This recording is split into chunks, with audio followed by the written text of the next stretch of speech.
Bismillahirrahmanirrahim. Assalamualaikum warahmatullahi wabarakatuh. Nah, kali ini kita akan masuk pada bedah buku mengenai beberapa dimensi yang sebenarnya dalam peristiwa Isra dan Mi'raj.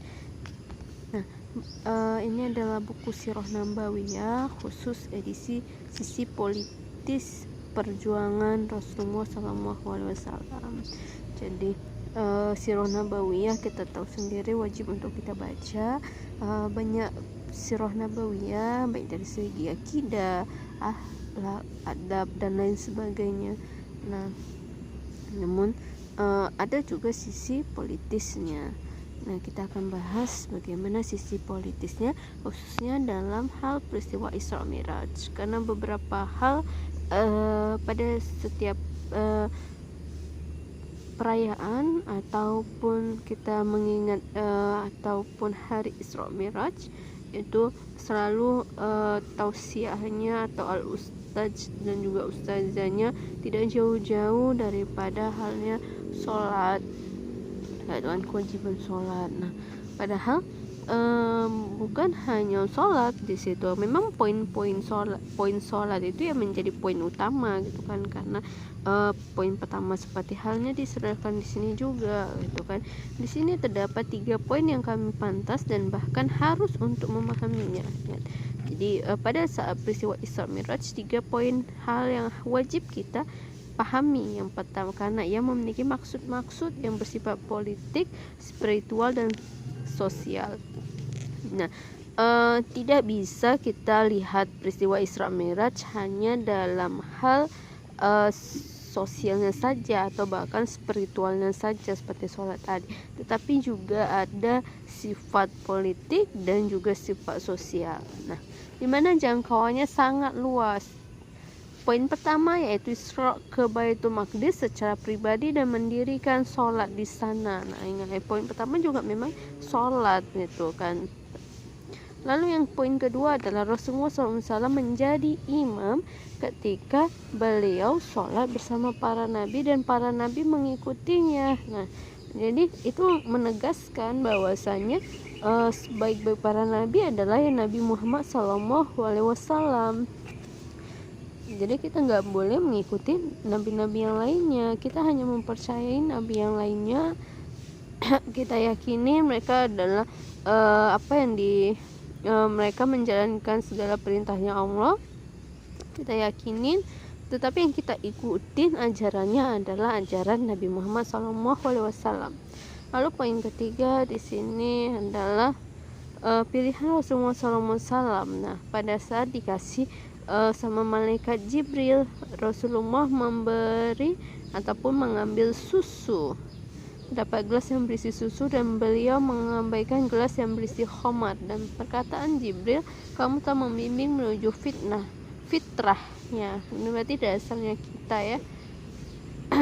Kamu telah membimbing umatmu, mengingat semua orang yang telah menulis tentang perjalanan hidup Rasulullah SAW. Jadi memang kita akan bahas poin pertama yaitu tentang dimensi politik. Sesungguhnya kepemimpinan dunia hingga terjadinya mukjizat Isra dan Mi'raj ada pada kekuasaan Bani Israel, sebab agama-agama samawi yang masih ada yaitu Yahudi dan Nasrani adalah agama-agama bangsa Israel. Akan tetapi orang-orang yang mengemban agama-agama tersebut sudah tidak pantas lagi untuk memimpin, sebab mereka telah menyia-nyiakan ideologi, menjual ideologi dengan harga yang sangat murah dengan mendistorsi agama dan mengganti petunjuk-petunjuk yang menjadi ciri khasnya. Dengan demikian, ideologi-ideologi yang masih ada sudah tidak layak lagi untuk memimpin dunia, dan otomatis mereka yang mengemban ideologi-ideologi tersebut sudah tidak berhak lagi dengan kepemimpinan ini. Untuk itu harus dicabut tongkat kepemimpinan dari tangan mereka dan selanjutnya diserahkan kepada komunitas yang lain di mana mereka itu dipilih oleh untuk mengemban amanah kepemimpinan dunia ini. Poin-poin ini kesepakatan atas ideologi yang berkaitan dengan kekuasaan dan juga karakter orang-orang yang akan berkuasa harus disepakati dan diperkuat landasan-landasannya sebelum memulai membangun negara Islam yang batu pondasinya telah dipasang oleh Rasulullah SAW.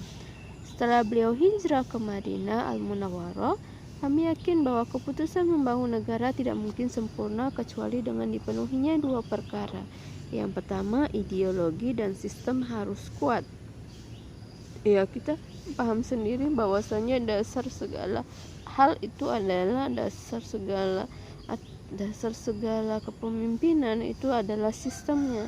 Ketika rusak sebuah kepemimpinan berarti memang rusaklah sistem yang dibangun ataupun yang sedang dijalankan, bukanlah orang-orangnya atau individu-individunya.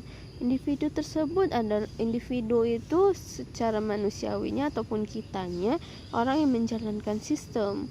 Manusia itu bisa saja berubah, bisa berubah menjadi buruk atau bisa juga menjadi baik. Tapi fitrah dasar yang ditanamkan di dalam tubuh manusia itu adalah fitrah yang suci atau yang baik.